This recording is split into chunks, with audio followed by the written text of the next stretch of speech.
CashFlow Diary Podcast, episode 458. Welcome to yet another exciting episode of the CashFlow Diary Podcast, the podcast that teaches you insider tips, tactics, and strategies for creating leverage streams of cash flow into your life. Learn from top-performing entrepreneurs, business owners, investors, and thought leaders from across the globe as they share their secrets to success. Like what you learn on this and other CashFlow Diary Podcast episodes? Go to learninvestingnow.com and sign up to receive powerful tips and information that will help you succeed as an entrepreneur and investor. Now, here's your host, investor, entrepreneur, business owner, educator, speaker, author, and master facilitator of Robert Kiyosaki's cash flow game, Jay Massey. All right, ladies and gentlemen, welcome to another episode of the CashFlow Diary Podcast. I'm your host, Jay Massey, and I'm glad that you're here today because here's the thing. When it comes to making your dreams come true, we all have a different thing that we're always thinking about. And in fact, maybe as you are listening to this, you're commuting to work. You're going there right now going, one day I'm going to be, a ballerina. I don't know. Maybe one day I'm going to own that business, to be more serious. So one day I'm actually going to take that idea and start an invention or whatever it is that you think, you would enjoy doing more, and more importantly, would allow a better lifestyle and possibly more cash flow for yourself and your family. But how long is it going to be before one day becomes today? That's really a good question, right? What's it going to take to finally motivate you to cross that line? That's also a good question. But more importantly, what would happen if you could actually hear that other people who felt that way did the same thing? Today's guest has that in his background, but more importantly, I know that some of the questions that are going through your head are things like, oh my God, what if it falls apart? What if it doesn't work? These could be the things that are keeping you where you are. But more importantly, some of you have already started your business and you're like, man, I just need more of it. And you're like, how am I going to make that happen? Well, I do believe that today's guest is going to be able to assist you with all of those things. I have with me none other than Tom Cafarella, because you got to understand, he's on what I call the other coast. He's on that side of the United States, and he's out there helping individuals become real estate investors. And that process of becoming, it's not short, it's never pretty, but it's definitely possible. And what I really like is that Tom started as an accountant, but knew inside he wanted to be like grandpa and have a very successful landlording business. And that's exactly what he's managed to build out in the Boston area. He's a father of 3, and he says things like, do what you love and you'll never work a day in the life. And that's what's pretty cool.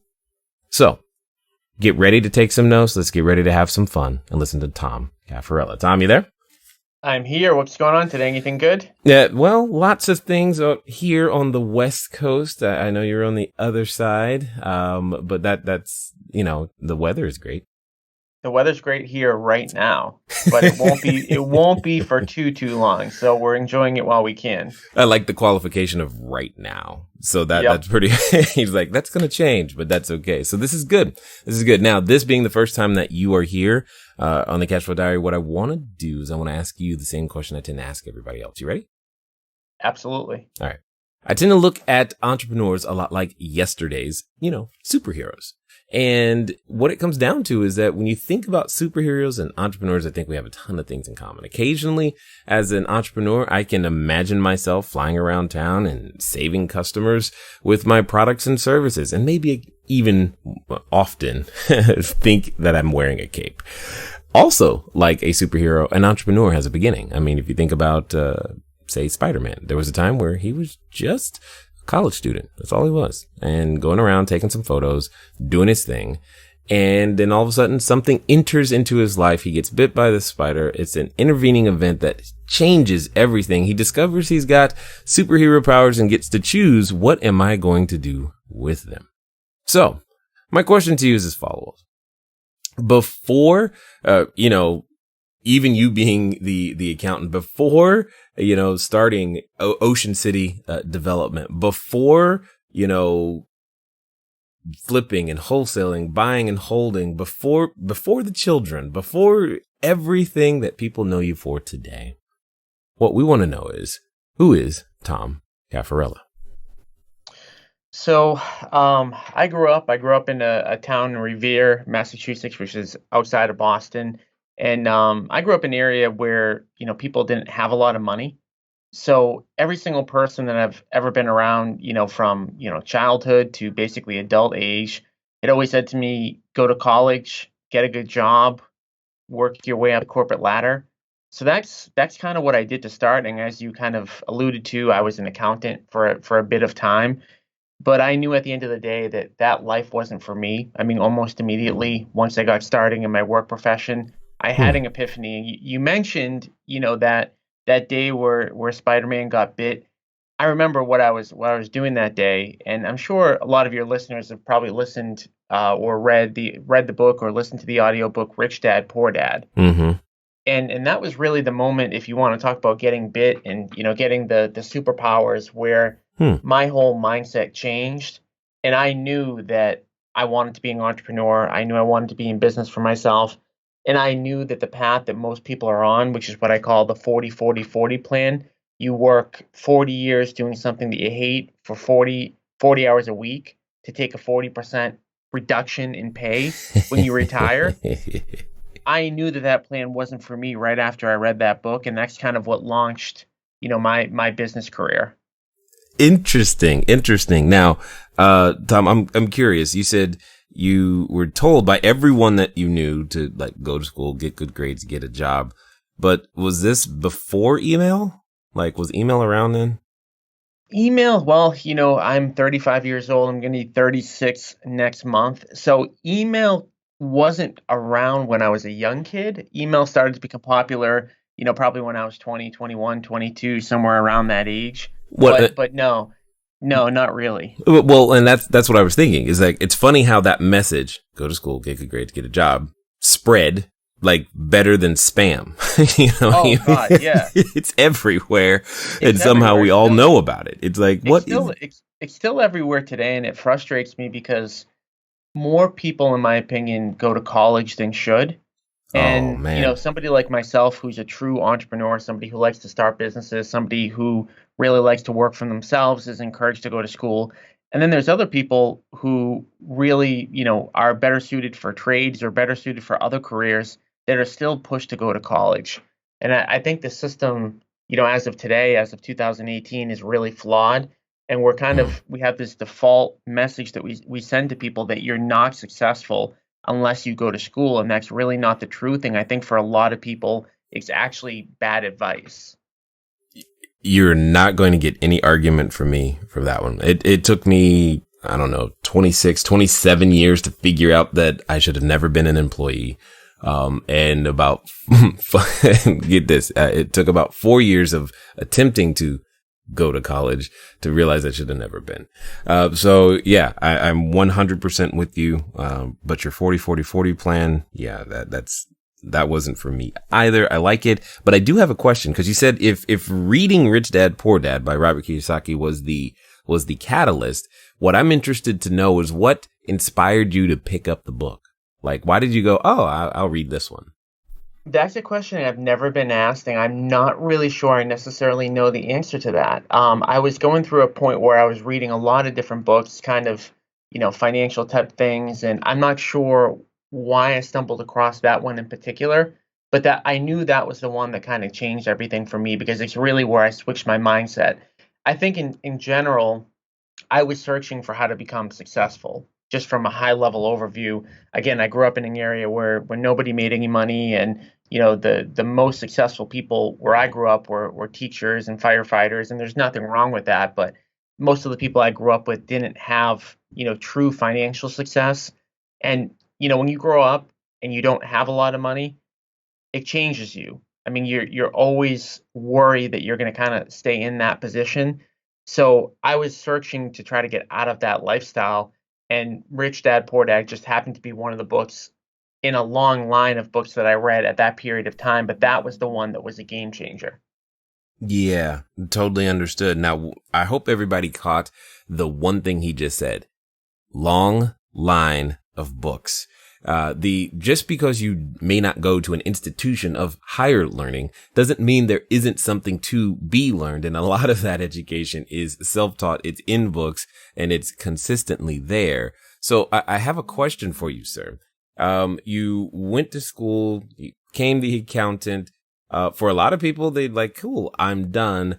But what I would love to know is, what was it like going to a job that you knew you either didn't want to be at, or you kept daydreaming about grandpa and what he was doing? I do want to touch on a point you just made about learning. And so I don't want to, I'm a lifelong learner, and I Yep. really believe in the saying, the more you learn, the more you earn. Mm-hmm. And so I don't want to make people think, just because college wasn't for me, that I'm even knocking other people going. For some people it's the right thing, but I'm a lifelong learner, and you can learn in a lot of different ways. You can learn via reading, you can learn on YouTube, you can go to seminars, you can find mentors, you can get coaching and all that good stuff. So I'm the type of person who I do want to learn every single day. I want to get better every single day, and I believe in lifelong learning. But just not as an entrepreneur, the path that's kind of set up for us right now isn't necessarily the best way to learn what you need to know. Agreed, 100%. My oldest daughter, right? We had this conversation because she's like, I didn't go to college. Mom did. Do I go to college? How's that work? I'm like, you can go, if you want to. I don't have a problem with you going, but I do have a problem with you taking student loans for it. But that's a whole nother story. And At the end of the day, she's been enjoying herself, discovering what she's good at, and it's a great experience for some. It just really, really was. I just wish someone would have said something like what you and I are talking about. Like, it's okay for some people not to go, and B, you're one of those people. Yep.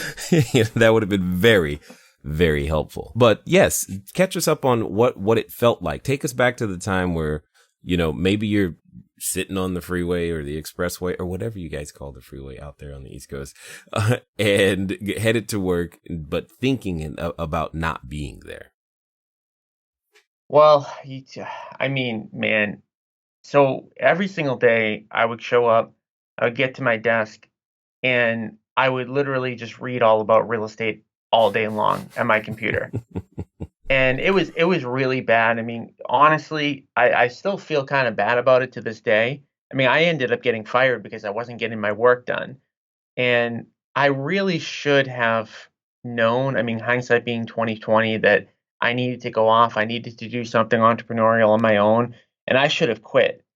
But I ended up getting fired because I wasn't producing. And so I had, client work that I needed to get done, and I'd always be behind, and I was never focused. My energy was always thinking about real estate. And so, one day as I'm sitting at my desk, they came over and they told me, "Hey, this is your last day." And it's kind of interesting because I wasn't actually doing anything related to real estate at that time other than learning, but they had asked me, "Are you in the real estate field right now?" They actually thought that I was doing stuff on the side, and I hadn't. And looking back, I'm kind of, embarrassed to even say that, because I was spending so much time learning. And one of the things that you mentioned, in the beginning, in the intro, is taking action. And that's so huge when it comes to becoming a business owner, whether you're, in real estate like me, or really any career. And the way I like to look at it is, for those of us, and you said you have kids, right? Yes, 4. How old are they? The oldest is 21. Then we go down to 10, 8, and 7. So do you remember when the 21-year-old was young? Yes. Doesn't feel that long ago, right? No, unfortunately, it does not.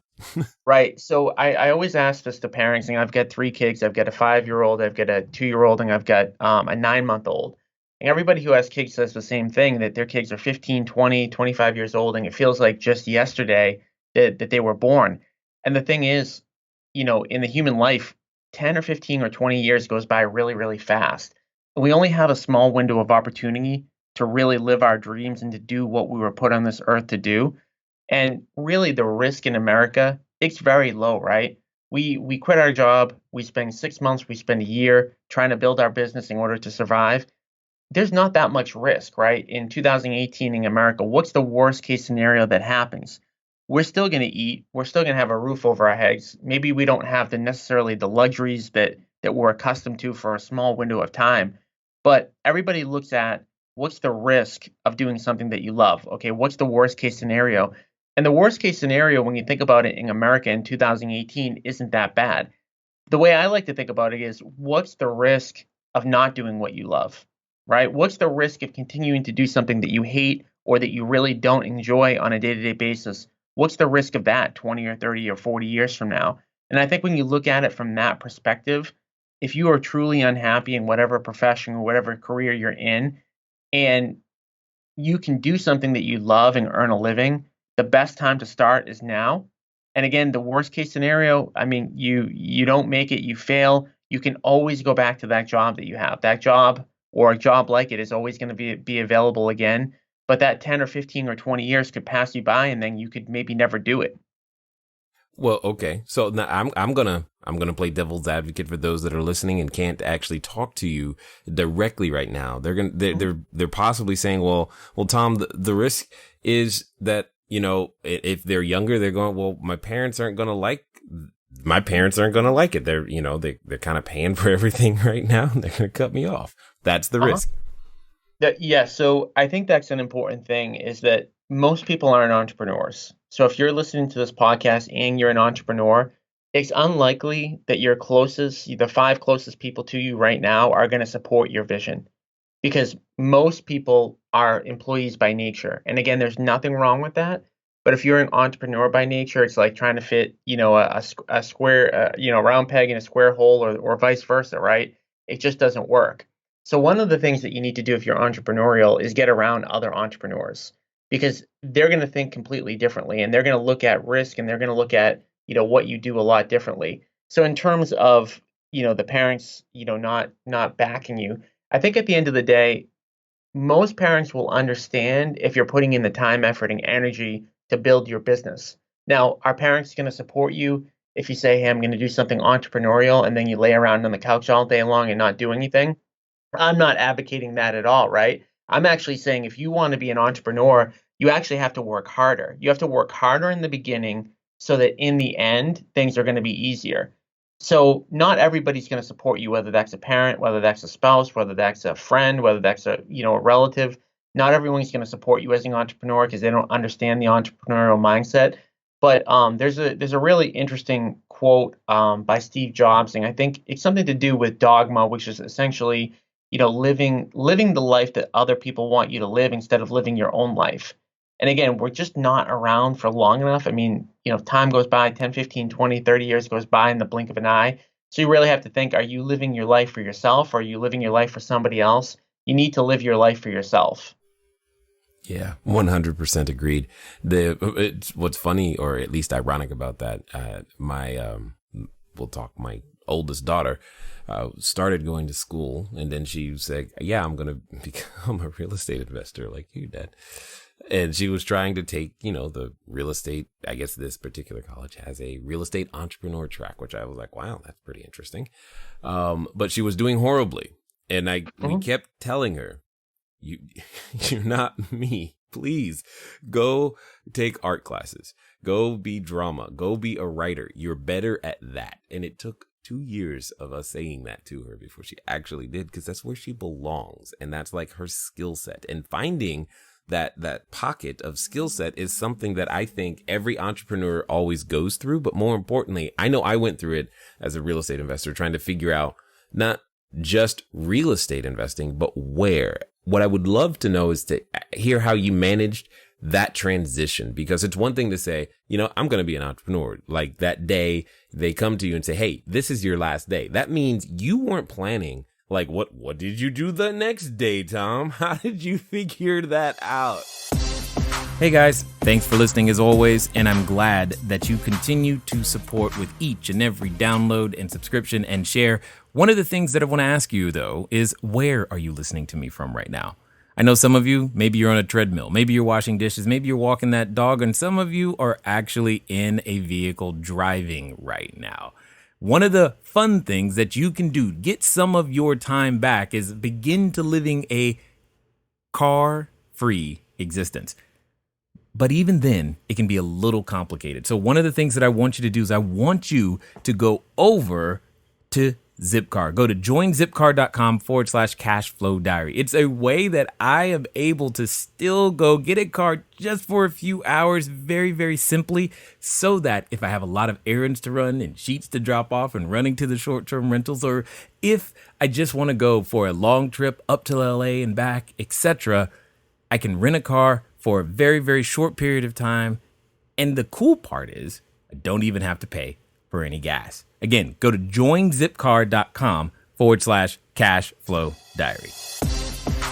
And that's the thing that I want to impress upon people, because I could have easily been one of those people who, went through that 15 or 20 years and never did anything, and I was still working my way up the corporate ladder right now. So really, I'm speaking to myself at 24, 25 years old as much as I am to the people that are listening to the podcast right now.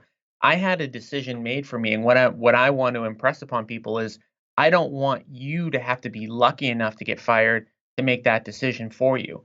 So what happened to me, I got fired, honestly, the drive home from that day that I got fired was a low point for me, because I really felt like a failure, and I really felt like, is what I'm doing the right thing? Is trying to start my own business the right thing?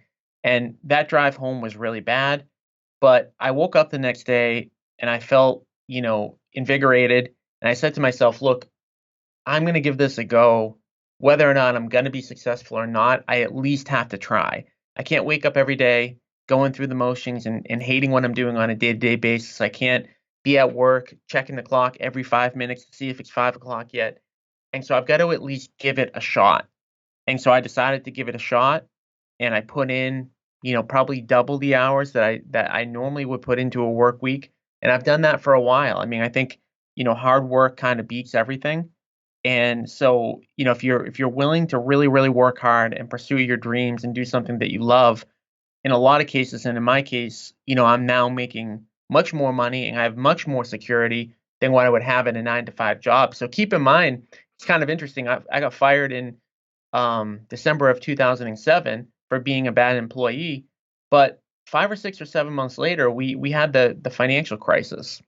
And so there were a lot of people that I work with that actually were great employees that ended up getting fired. So, people want to think about job security, and, you're in a job that you can't get fired from, or you're a great employee, so they won't let you go. In some cases, that's completely out of your control. When you own your own business, you have the ultimate job security. As long as you're providing products and services to the market that the market wants, and you're providing a great service and you're providing good prices to people, you're going to stay in business forever. And yes, you might have a dip during an economic downturn, but you're not going to be fired, right? So you're actually creating more job stability by owning your own company. Now, you said something that I think bears repeating, or at least digging into, is because I have found that there's a number of people who say things like, oh, I want to get into real estate, or I want to do, fix and flip, buy and hold, all this other stuff. And I'm like, yeah, that's exciting. But you forgot something. You still have a business. Oh yeah. So what I would love, because you said words like, making sure that you're providing something that the marketplace wants at good prices and all of these other things. These are business terms. I find it often, that individuals who are getting into real estate forget that things like, well, there's advertising involved. You have to have customer acquisition strategies. You've got to have, customer retention strategies. You still have to have that. And because I get met with well, Jay, I just want to do real estate. What would you say to that? So every business has the same components to it. It doesn't matter what widget you're selling, whether it's real estate, whether it's accounting services, legal services, whether you're making a product. Every business has the core fundamentals to it. They have sales and marketing, they have the organizational structure, they have the processes and procedures and the systems. So really, it doesn't matter what industry you're in. As an entrepreneur, you have to learn all of those basic building blocks. And the better that you can learn those building blocks, the better your company is going to run. Whoa. Hold on 1 second. I want to be very clear about something that you just said. He said, learn them, not Yes. do them yourself. You do have to know the building blocks. It doesn't mean you have to do all of the building blocks all the time yourself. Oh, Just absolutely. I something. mean, within my business today, I'm really the visionary. I don't really have any responsibilities on a day-to-day basis within my business for me to do a task. So I have people in my business that perform all of the tasks, and I'm really the one that's just kind of moving, the chess pieces around. Yep. It wasn't like that in the beginning. In the beginning, I was all the chess pieces. I played every single piece. Right. But as my business has grown out and I've developed systems and I've reinvested back into my business, now I have other people doing that for me. So yeah, you've got to understand how to play the game. You've got to understand the rules, and you've got to understand where to put people. And in the beginning, it's going to be you doing everything, and you're going to build out from there, depending upon the personality profiles that you need for certain roles and the systems that you have. Now, you mentioned something that I get excited about. It's understanding where to put people is what you called it. And I find that's actually become a skill set that, I mean, I didn't know I needed that at the beginning. And Neither did I. Neither did I. And I hired a lot of people. I hired a lot of the wrong people. And this topic might be a little bit too advanced for some of the people that are looking to get in. But from a long-term perspective, I have a quote on my wall by Steve Jobs. It says, "Hiring the best is your most important task." And as an entrepreneur, what I found out as I've grown out, and I have over 1,000 people that wake up every single day who earn their living from my business. And what I found is that hiring is the most important task for me right now, because you have the systems in place in order for people to follow the procedures, but not everyone is going to follow them the same way. And so who you hire at the end of the day when you have a larger organization really determines your success more than me. Because right now, I mean, if I have 1,000 people waking up every single day that are earning their living from me, I'm now kind of insignificant. I'm one out of 1,000 people. No matter what I do on a day-to-day basis, doesn't really matter that much. So I've got to make sure that the 1,000 people are the ones that are actually, executing orders and the best talent that I can possibly find. Yep, 100%. Because that every one of your decisions has such a ripple effect for all of those families in their lives. I find the responsibility on some days exciting, on other days overwhelming. But nonetheless, I'm glad that you're out there making that happen. One of the things I did want to ask, because there's always this debate amongst those that are becoming investors, and I know you would be able to shed some light on this. Should I get my license or do I not? And if so, why or why not? I know that's a very common thing. There's all sides and opinions. I have mine. You have yours. Let's talk. I don't understand why any real estate investor would ever not want to get their real estate license. I mean, there are so many benefits to it. And, I mentioned that 1,000 people every day wake up and they get paid by me. About 300 of those people are real estate agents. And so I have a real estate agent team that helps me to acquire properties. I own a brokerage in the greater Boston area. And so there are so many benefits for investors to be real estate agents. Number one, if you buy a property on the MLS, you're going to get a commission on it. Number two, if you're flipping a property and you're putting the property on the MLS, you're going to save on your commission. You're going to be able to build out teams. There's just so many different things that you're going to be able to do in addition to being an investor by having your license. It's crazy. Right now, where the market's at, in my market, the market is so hot that we have a hard time buying properties on the multiple listing service and making money. So we have to go to homeowners whose properties aren't currently available for sale, and we'll market to them. We'll mail them. We'll cold call them. We'll door knock them. We'll put up Facebook ads in order to get face-to-face appointments with sellers. And so what happens with us most of the time is that when we go out and we make a cash offer and we run our formula to see what we need to be profitable, most sellers in this market aren't interested in my cash offer. So 5 or 10% of the people that we meet with will take my cash offer, and then I'll fix and flip the property, or I'll wholesale the property, or I'll buy and hold the property. But the other 90 to 95% of people that we meet with want to sell their property traditionally. So we capitalize on that by listing those houses. And so for me, I've never heard a good argument, or at least one that I've considered good, as to why investors shouldn't be agents. But I have heard people say that, you know, people will say, oh, there's, you need to disclose everything. Well, to me, you should be doing what's in the best interest of the seller, regardless of whether you have your license or not. Mm-hmm. But what's the worst case scenario that can happen as a real estate agent if you have your license? You lose your license. So if you're doing things ethically, that should never happen anyways. But someone's telling you that you shouldn't get your license because you could possibly lose your license. So you don't get it to begin with. You don't have it either way. I mean, what other arguments have you ever heard on that? Well, again, it's always the process of actually going through the process. Some people just don't want to subject themselves to that. Some people feel it hurts them in negotiations, having to disclose that, yeah, I have a license.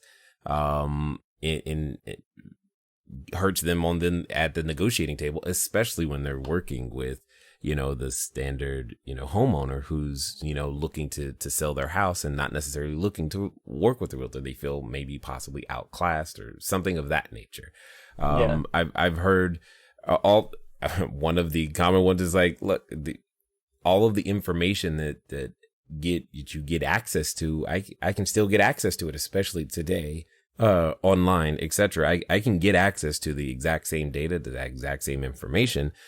And probably the big one, at least for me, is that the divided focus. I love the idea of staying like, this is what I do. And I think it's always been better. It's been a better business practice for me to send. If all you want me to do is to sell your house for you, I'd rather send that to someone else and build a better business relationship with this person. Because if I'm sending you referrals, if I'm giving you money, you're going to be thinking about what I need, and I'm going to be always sending you referrals, and we're going to be able to work very well together in marketplaces. And I would rather have that marketing power. Yeah. Now, speaking of marketing power, though, you said something that I wish more real estate people would be saying right now. You said the magic words, Facebook ads. Mm-hmm. And there's a lot of people who are still stuck on the yellow letter train. And I'm like, okay, you need to be looking at other ways of getting in front of more people. I would love to hear how you guys have adopted Facebook, and more importantly, why you believe, why is it good for you, and why do you think it would be good for others? Well, I mean, right now, Facebook is the biggest data aggregator that's ever existed. They know more about us than anywhere else, right? I mean, they know our birthday, they know what we do for work, they know what we like, they know what we don't like, they know if we own a home. They know all these things about us, right? Because first, we submit so much contact information to Facebook just by default, and then in addition, Facebook will aggregate that data with other databases. So the great thing about Facebook, as compared to like TV and radio, is you can actually put your ads up in front of just the people who you want to reach. So you run a TV ad or you run a radio ad, and you have to pay to put that ad up in front of their entire audience.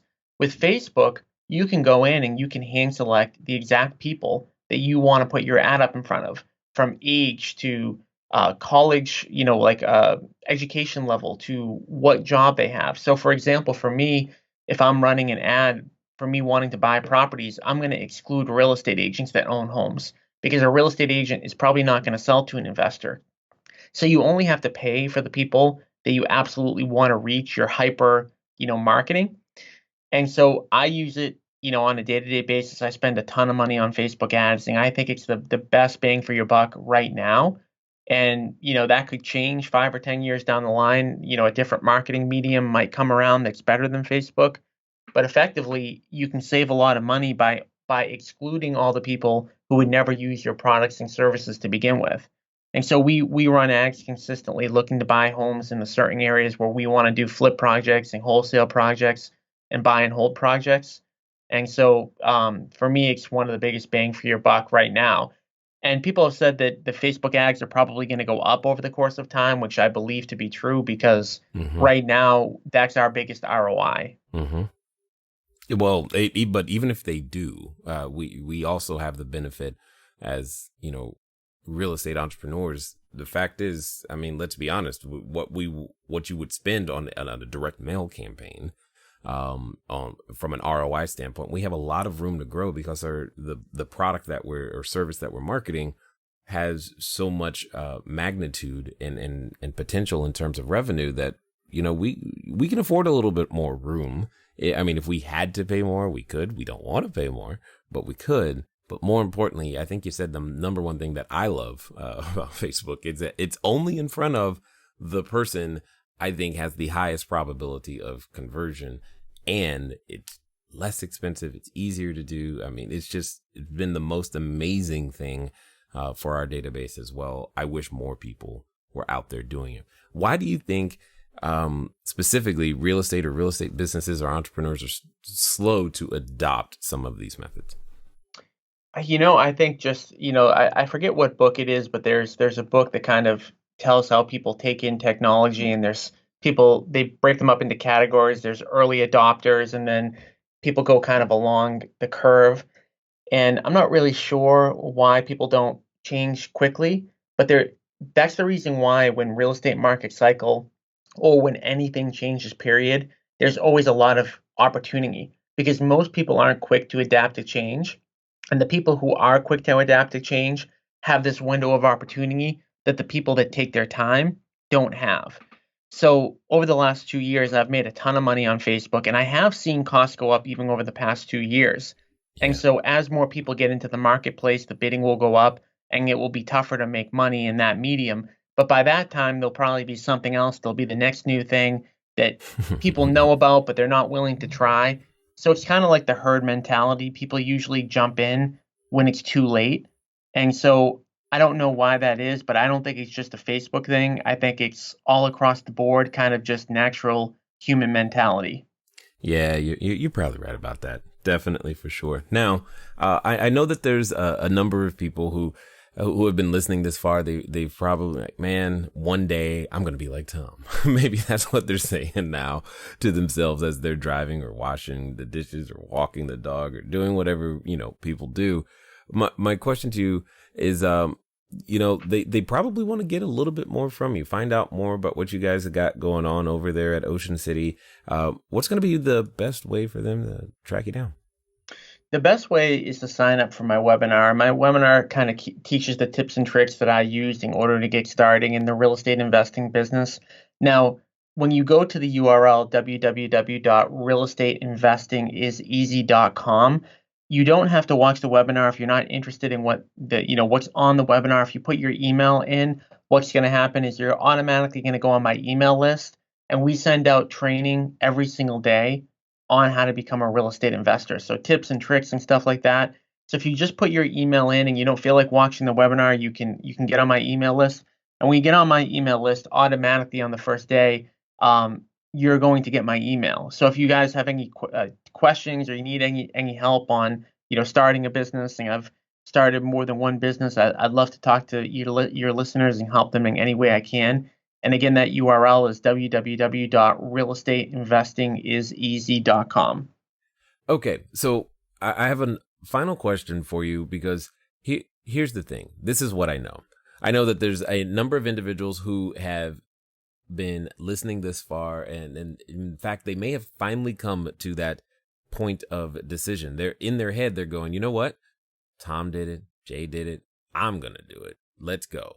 And they're could be even standing in front of what I like to call the superhero outfit store. They are ready to go.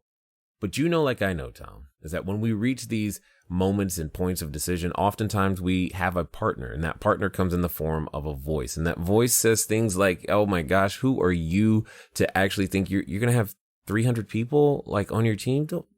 Who are you? You're going to flip houses? Really? Come on. Why don't you just go back? And it says all of those types of things. And for some people, they're even related to that voice.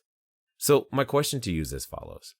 Let's pretend that this person is right now, they're like, you know what? I'm actually going to get it done. And Tom, they're going to do so in the next 24 to 48 hours. What would you suggest that they do? I think if I were to go back and do it all over again, I would always find a coach. I would always find someone who was successful in whatever field I'm looking to get into. And I would align myself and I would pay them whatever I needed to pay them in order to shortcut the process. Because the hardest part when you go on your own is the trial and error process. If you can avoid a certain percentage of that trial and error process, you're going to make money a lot faster and you're going to ramp up your business a lot quicker. There's ups and downs of owning a business. I don't care how smart you are. I don't care how hard you work. I don't care how entrepreneurial you are. And a lot of people get knocked out of being a self-employed business owner because of some of those ups and downs. By having somebody who you can work with that's a little bit ahead of you and has been through it before and that you can ask questions to, you're not going to eliminate the ups and downs, but the ups and downs just won't be as wide. They won't be as deep on the downside. So that would be something, and I did not do this myself, but this would be something that I would do first starting. And right now, I always have 2 or 3 people that are coaching me in different areas of my business. And it's, to me, one of the biggest bangs for your buck that you can get. Yep, 100%. Absolutely agreed. Minimize those downsides anytime that you possibly can. Well, let me be the first to say that I definitely appreciate all that you have done, all that you are doing, stepping over the line and making things happen, but more importantly, reaching back and creating opportunity for others as well. And thanks for taking the time to share your knowledge, your wisdom, as well as your insight here with us today at the CashFlow Diary. Awesome. Thank you very much for having me on. All right, ladies and gentlemen, you know what time it is. It's time for you to move at the speed of instruction. What does that mean? Well, today, that means you're going to get over to realestateinvestingiseasy.com and make something happen. Why? Because Tom has told you, and more importantly, shown you that it can be done. Now, maybe you haven't been lucky enough to get fired yet. That's okay. But there's no time like the present to start building that knowledge base and making it happen. Ladies and gentlemen, it's been fun talking to you today. I look forward to talking to you soon. Until next time.